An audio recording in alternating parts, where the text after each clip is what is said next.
He never slept with her, but every night, every smile, every silence of his belonged to someone else. I was his wife, and he started loving another woman. Broken heart, I thought betrayal only happened physically.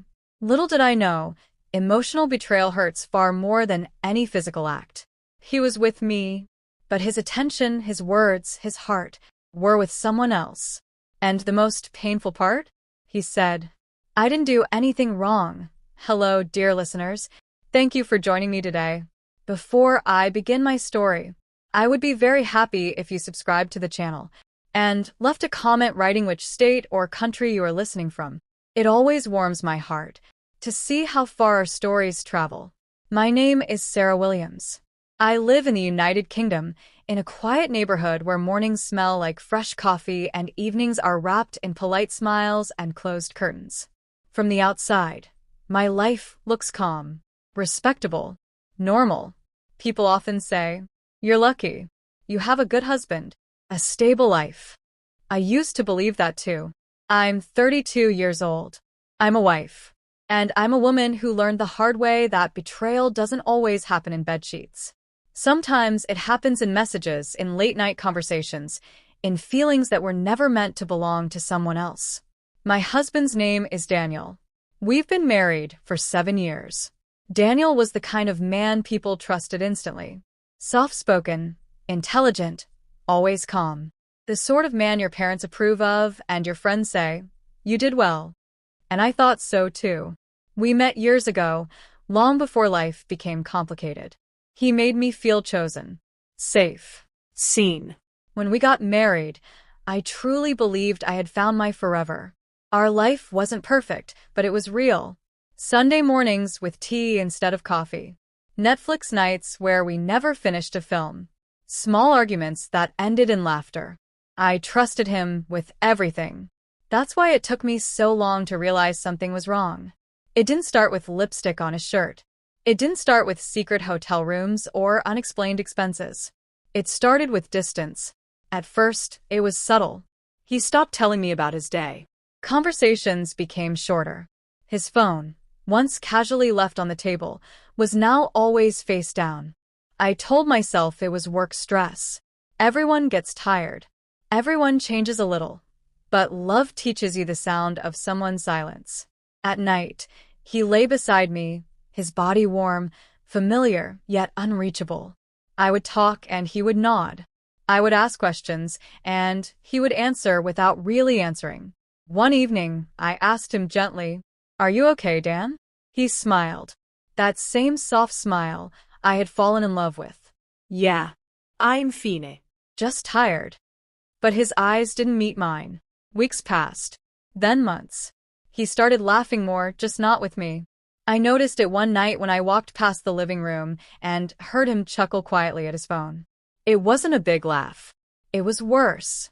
It was the kind of smile someone gives when they feel understood. I asked, casually, "Who are you talking to?" "Just someone from work," he said quickly. Just someone." That phrase stayed with me. I wanted to trust him. I chose to trust him. Because once you start doubting the person you love, something inside you begins to break. He never stayed out late. He never stopped coming home. He never denied me affection completely. And that's what confused me the most. Because how could someone betray you while still lying next to you every night? I didn't know then that emotional infidelity doesn't need physical touch. It only needs attention, connection, and shared secrets. The night everything shifted was painfully ordinary. We were sitting at the kitchen table. I had made dinner. He barely touched his food. His phone buzzed. Once. Twice. He glanced at it, smiled, then caught himself and put it down. "Who is it?" I asked. "No one important." I felt something tighten in my chest. I wasn't jealous. I was hurt. Because once upon a time, I was the person who made him smile like that. That night, I lay awake long after he fell asleep, staring at the ceiling, listening to his breathing. And for the first time in my marriage, I felt alone while lying next to my husband. I began noticing things I had ignored before. How he texted late at night. How he took his phone into the bathroom. how he seemed emotionally lighter after reading certain messages. I wanted to ask him directly, but I was afraid of the answer, because deep down I already knew. One evening, while he was in the shower, his phone lit up on the bedside table. A name flashed on the screen. I didn't recognize it. My heart pounded so loudly, I was sure he would hear it through the running water. I didn't open the message. I didn't touch the phone. But in that moment, something inside me cracked. Because I realized the most painful truth of all. He hadn't slept with her. He hadn't crossed the lines people warn you about. But he had given her something that once belonged to me. His thoughts. His attention. His emotional presence. And I was still his wife. Just no longer his priority. That night, when he came to bed and kissed my forehead, I closed my eyes and pretended to sleep. Not because I was tired, but because I was scared of what would happen once I opened them. I didn't confront him that night. I wish I could say I was brave enough to demand answers, to shake him awake and scream the truth out of his mouth. But I wasn't. I lay there silently, staring into the dark, replaying every moment of the past few months like scenes from a film I suddenly hated watching. Morning came too quickly. Daniel woke up as if nothing had happened. He stretched, yawned, and kissed my cheek before heading to the bathroom. The same routine, the same gestures. And that was when I realized how terrifying emotional betrayal really is. Because everything still looked normal. I made tea. He thanked me. He asked about my day. And yet, there was a wall between us that I couldn't touch, but could feel everywhere. I started noticing things more carefully after that. Not obsessively, at least, that's what I told myself. I was just aware. Alert in a way I had never needed to be before. Daniel had developed a habit of checking his phone first thing in the morning. Not emails. Not news. Messages. And every time he did, his face softened. Just slightly. Enough for me to notice. It hurt more than anger ever could. Because anger explodes. This pain stayed. Days passed, and my silence grew heavier. I wanted him to choose me again. I wanted him to notice the distance, to ask why I seemed quieter, why my smiles were thinner. But he didn't. Instead, he became more careful. His phone was always locked now. He turned the screen away when typing. And when I enter a room unexpectedly, he would pause, just for a second too long. That pause told me everything. One evening, as we sat on opposite ends of the sofa, he laughed quietly at something on his phone. It wasn't loud. It wasn't obvious. But it was intimate. I felt invisible. "Dan," I said softly. He looked up. "Yeah. Do you still talk to your colleagues late at night?" He blinked. "Just once. Sometimes. Work doesn't stop at 5, you know that." I nodded. I hated myself for nodding. Because I wanted to ask, "Do you talk to her like you used to talk to me?" But instead, I swallowed the words and said nothing. That night, I cried in the bathroom with the tap running, so he wouldn't hear me. I wasn't crying because I knew he was emotionally cheating. I was crying because I felt myself disappearing. I stopped sharing things with him. Little things at first. A conversation with a friend. A thought that crossed my mind. A feeling I couldn't explain. Why give pieces of myself to someone who is giving his to someone else? And slowly, without either of us saying it out loud, we became strangers living in the same house. The day I finally learned the truth didn't arrive with drama. No shouting. No discovery scene straight out of a film. It came quietly. Daniel had left his tablet on the kitchen counter before heading out to buy groceries. I noticed it only because a notification appeared on the screen. A message preview. I didn't read it at first. I just stared at the name. Lena. I didn't recognize it. And yet, my heart reacted as if it always had. I stood there, frozen, tea growing cold in my hands. I could have walked away. I could have respected his privacy. But privacy stops being sacred when it becomes a hiding place for betrayal. My hands were shaking as I unlocked the screen. I didn't go searching. I didn't scroll through months of conversations. I didn't need to. The last few messages were enough. Nothing explicit. Nothing sexual. Just emotional. "I wish I could talk to you right now." You make me feel understood. I don't feel this connected to anyone else. I sat down. Because suddenly, I couldn't stand anymore. These weren't harmless messages. These were the words that once belonged to me. The words he used to say when we were still learning each other's fears, still building something sacred. I felt sick. When Daniel came back, bags in hand, I was still sitting there. "Everything okay?" he asked. I looked at him. Really looked at him. And for the first time I saw guilt in his eyes before he even knew I knew. "Who is Lena?" I asked. He froze. Not for long, but long enough. "She's a friend," he said. A friend. That word felt like an insult. "Do you love her?" I asked quietly. He didn't answer right away. And that silence was louder than any confession. "I don't know," he finally said. "It's not like that." But it was like that. He tried to explain. He said it started as conversations. Shared frustrations. Emotional support. He said he never touched her. Never met her alone. Never crossed a physical line. "I didn't cheat," he said. And that's when something inside me broke completely. Because he truly believed that. I laughed, a soft, broken sound that surprised both of us. "You gave her your heart," I said. "What do you think cheating is?"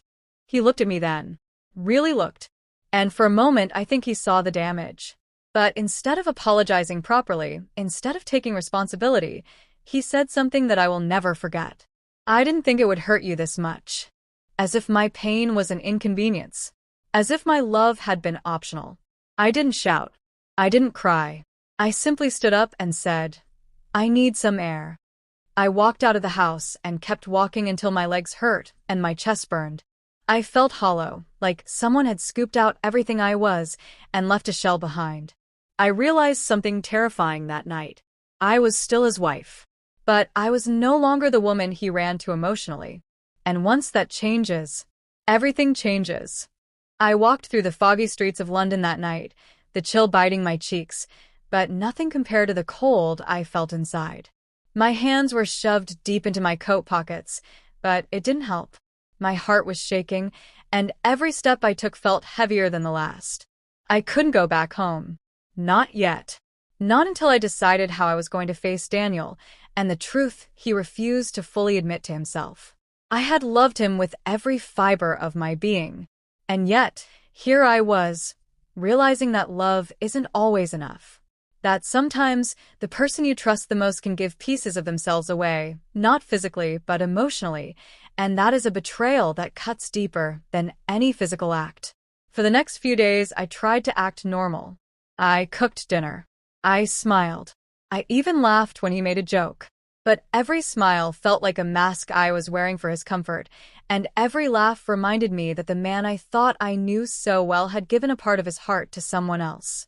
It wasn't the same as it used to be between us. The intimacy we shared wasn't gone. Not completely, but it had been tainted. A subtle shift had occurred. One that I couldn't ignore any longer. One evening, he came home, and I could tell immediately that something had changed. His usual confident stride was missing. He avoided my gaze. The air between us felt tight, almost suffocating. "Sarah," he started, voice low, "can we talk?" I didn't answer. I didn't need to. The tone of his voice was enough to confirm that he knew I knew. He sat down across from me, fidgeting with his hands, trying to find the words that might undo the damage he had done emotionally. I never meant for it to go this far," he said, avoiding my eyes. I studied him carefully. Every twitch, every hesitation, every word weighed heavily in my mind. "Daniel," I said softly, "tell me the truth. Tell me exactly what happened." He swallowed hard, then took a deep breath. It started with conversations, late-night texts, complaints. About work, about life. She listened. She understood. And, I don't know, it grew. I didn't mean for it to. I swear, I never touched her, Sarah. Never. I felt the words hit me like cold rain. The denial, the excuses, the careful phrasing. He was trying to minimize it, justify it, make it seem like it wasn't a betrayal. "You didn't touch her?" "No, Daniel. You gave her pieces of yourself that belonged to me. I said, voice trembling. Your attention, your trust, your heart. That's worse than any physical act. Because it's permanent. Emotional betrayal doesn't heal. He looked down, unable to meet my eyes. I wanted to see remorse. I wanted to see the man I married, the man who had once been my safe haven, show me the depth of his regret. But instead, he looked like a boy caught in a storm he had caused himself, confused and helpless. I didn't know it would hurt you like this, he whispered. You didn't know? I repeated, incredulous. You knew. Every time you sent her a message, every time you laughed at her jokes, every time you shared something with her that you once shared with me, you knew. He said nothing. I left the room. I couldn't stay there. The apartment felt suffocating. I went out onto the balcony, the London skyline blurred by mist and distant traffic lights, and I cried. I cried for the man I thought I knew. I cried for the life I thought we had. I cried for the fact that someone else had been taking the pieces of him that I had once held close. The next morning, I woke up feeling hollow. But in that emptiness, a spark of clarity appeared. I had to decide. Decide if I was going to continue living as a ghost in my own marriage, or if I was going to take back my life. For the first time in months, I didn't wait for Daniel to explain, apologize, or justify. I made a plan. Not one of revenge yet, but of reclaiming myself. I started small. I went back to my hobbies. I started running in the park near our home, feeling the cold wind on my face, feeling my lungs expand. I reconnected with friends I had neglected. I even signed up for a painting class I had always wanted to join. Little by little, I felt pieces of me returning. Daniel noticed. I could see it in the way he watched me. His eyes lingered a second too long when I laughed on the phone. He tried to talk to me, asking about my day, inviting me to dinner. But I kept my distance, because I realized something essential. He couldn't be the only source of my happiness anymore. A week later, I came home from the studio, carrying my art supplies, and found him sitting on the sofa with his phone. His eyes widened slightly when he saw me, not with fear, but awareness. Sarah, he began. I held up a hand. No, Daniel. Not now. He didn't protest. He just watched. And for the first time, I understood that my silence could be louder than my words. That my calm reclaiming of myself could speak volumes. Over the following weeks, the tension in our home became unbearable, though we barely spoke about Lena. We both knew the elephant in the room. And yet, Daniel still tried to act as if nothing had happened. One night, I found him scrolling through his phone again, quietly smiling at something. And that's when I realized something terrifying. He hadn't changed. He wasn't suddenly remorseful. He wasn't suddenly aware of the depth of his betrayal. He had learned nothing. I went to bed that night with a decision burning inside me. I wasn't going to beg. I wasn't going to plead. I wasn't going to let him continue thinking he could take emotional detours while I stayed a passive spectator. I was going to make him see what it truly meant to lose me. Not out of anger, not out of hate, but out of the quiet, unstoppable strength that comes when someone realizes they've been robbed of the love they once had, and they decide to reclaim themselves fully. And that's when I began the next stage of my plan, a plan that would change everything. I didn't speak for days. Not because I was afraid, but because I was gathering strength. Every word Daniel had spoken, every smile he had given Lena instead of me, had carved something sharp inside my chest. Pain, yes, but also clarity. By now, I had returned to my routines, but they felt different. I walked the same streets, the same parks, yet I saw the world through a lens that Daniel could no longer influence. My mornings began with the cold wind of reality against my skin, my evenings with a brush in my hand, painting the colors I had ignored for years. He noticed. The first sign was subtle. A glance lingered a moment too long as I laughed at a friend's joke over the phone. A quiet hesitation when I entered the kitchen. He asked questions about my day, but there was an edge of uncertainty now in his voice, an unspoken awareness that he had gone too far. I wasn't ready to speak yet. I let him wonder. Let him feel that distance that had been creeping into our home like fog, silent but suffocating. And then one evening it happened. We were sitting in the living room. I had just returned from a gallery exhibition, my first public display of the paintings I had been working on secretly.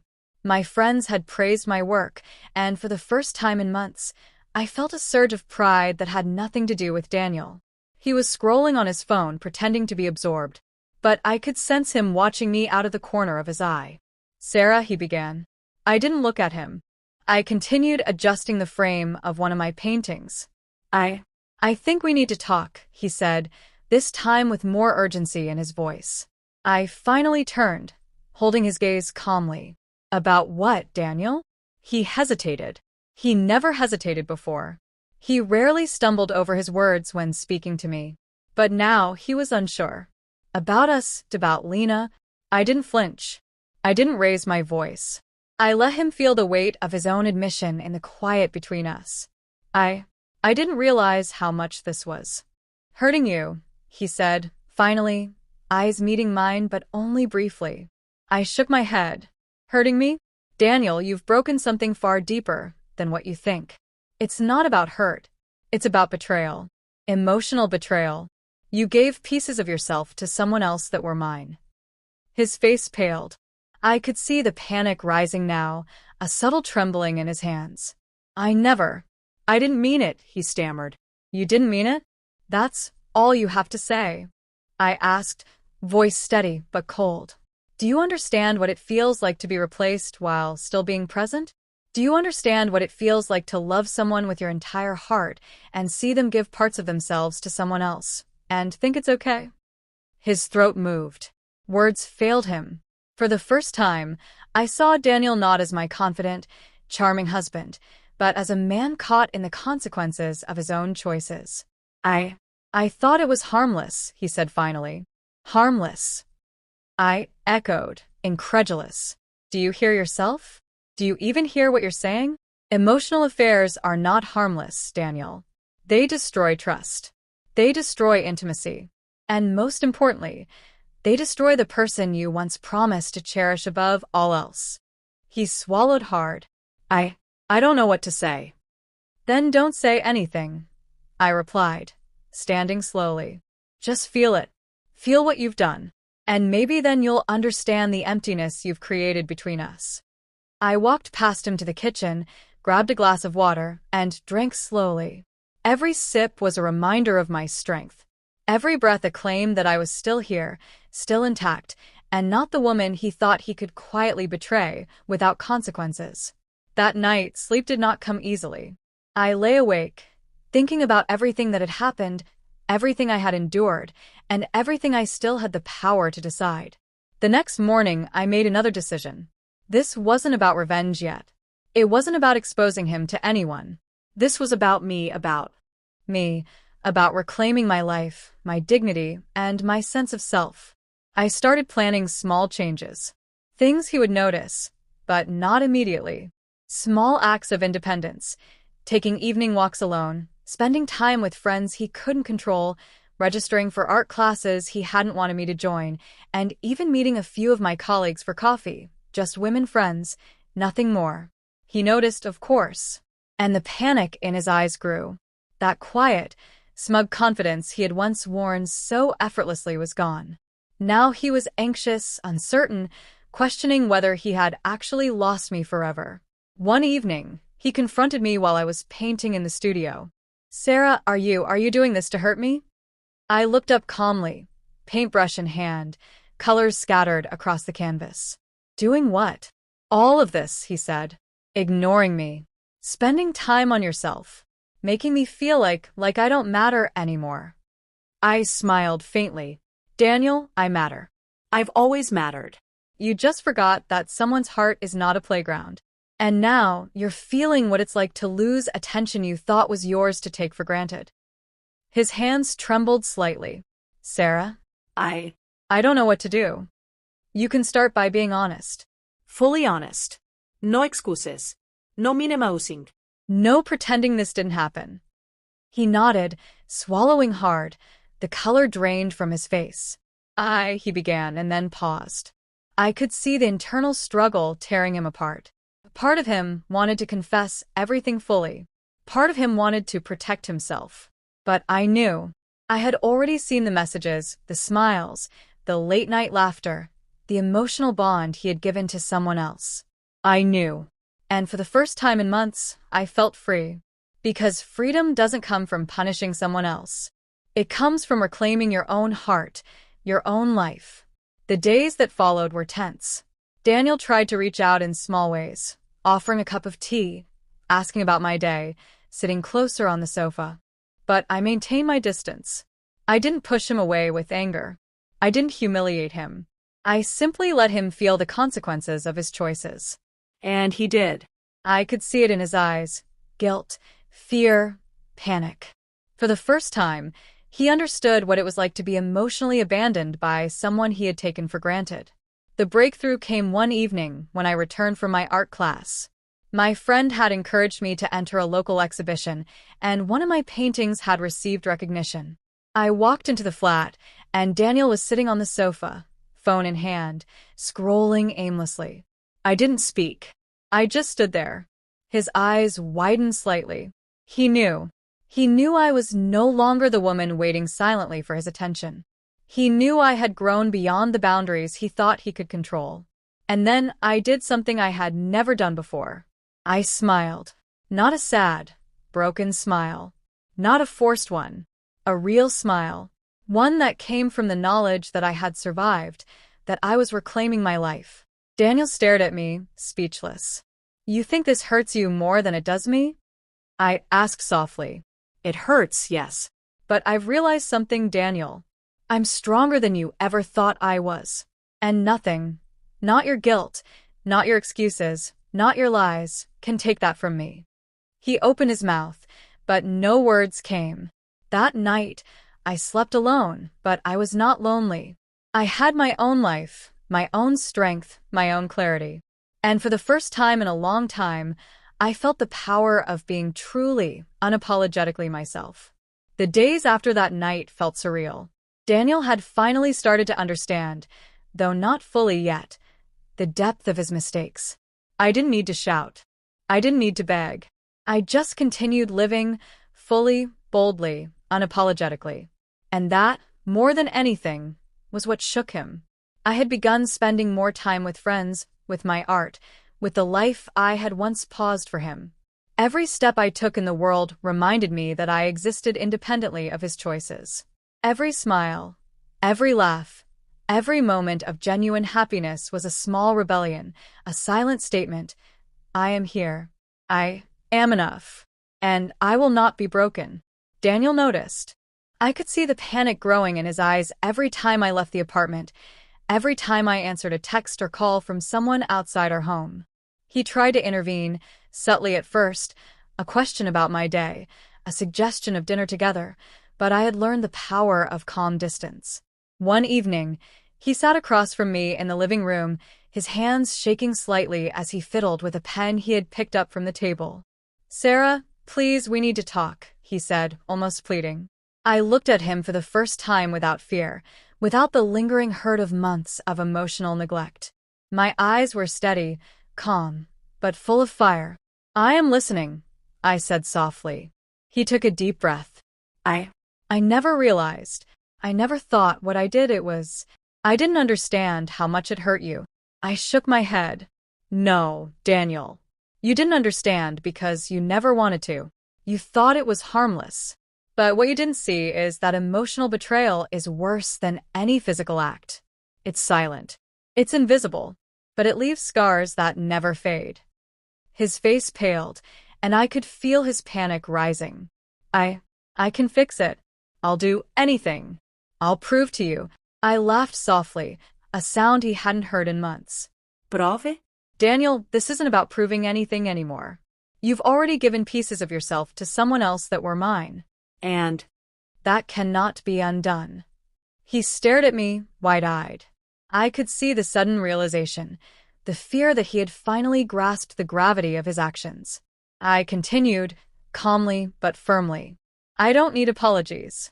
I don't need excuses. I need truth. And I need boundaries. And most importantly, I need myself back." That night, I went to bed alone. Not out of spite, not out of anger, but because I had learned the hardest lesson of all. My happiness and self-worth cannot be dependent on someone who chose to betray me emotionally. Over the following weeks, I rebuilt my life piece by piece. I returned to the art studio, where I spent hours painting, lost in colors and emotions that were mine alone. I reconnected with friends I had neglected. I started attending evening classes, walking alone through parks, feeling the world with a clarity I hadn't known before. Daniel watched silently. Every time I returned from the studio, every time I left the house smiling after a walk with a friend, he became more uneasy. I could feel his attempts to reconnect, to reclaim something that had already slipped away from him. One evening, I decided it was time for the final confrontation.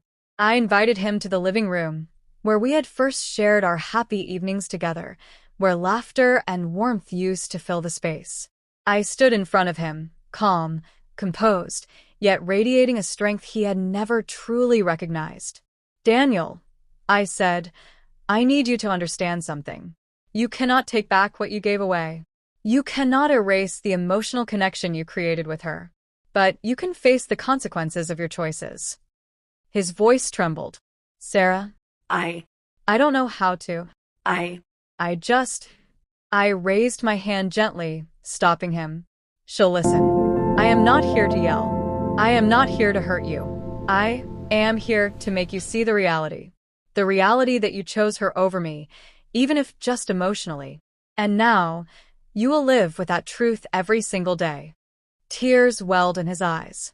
For the first time, it wasn't about denial, excuses, or justification. It was fear. Fear of losing me. Fear of facing the emptiness he had created. Fear of seeing me alive, whole, and independent, a woman he could no longer control, a woman who had already reclaimed herself. "You're right," he whispered finally. I didn't realize. I thought I could, but—" "No buts, Daniel," I said softly, stepping closer. "This is not about punishment. It's about truth. About recognizing that love is not possession. And I am not yours to take lightly." That night, I slept peacefully, alone in our bed. For the first time in months, I felt complete. Not because Daniel had realized his mistake, he was only beginning to, but because I had reclaimed myself. The weeks that followed brought a subtle shift in our relationship. Daniel attempted to show remorse, but I maintained my boundaries. He began attending therapy, openly discussing his emotional affairs and trying, finally, to understand the depth of his mistakes. But my life was no longer centered on his redemption. My life was my own. Through all this, I discovered something profound. Betrayal doesn't define you. The choices of others do not dictate your worth. What defines you is how you rise from the hurt, how you rebuild, and how you claim your own happiness, regardless of who tried to take it from you. And I rose. I painted, I laughed, I lived. My friends celebrated my growth. My colleagues admired my courage. And Daniel? He learned a lesson he would never forget. Love is not given freely to be taken for granted. Emotional infidelity leaves scars that are invisible but permanent. And the woman he had hurt, the woman he once thought he owned, had emerged stronger, brighter, and unstoppable. The final morning came, quiet and serene. Daniel looked at me, no words spoken, only a mixture of regret, fear, and understanding. I smiled softly because I knew I was free. I was alive. I was whole. And in that freedom, I discovered the most powerful truth of all. The greatest revenge is living your life fully, beautifully, and unapologetically, while the one who betrayed you realizes too late what they lost. I had survived. I had healed. And I had conquered, not him, but the darkness that had tried to define me. Because some betrayals end in tears, some in silence. But the strongest ones? They end in rebirth. And I was reborn,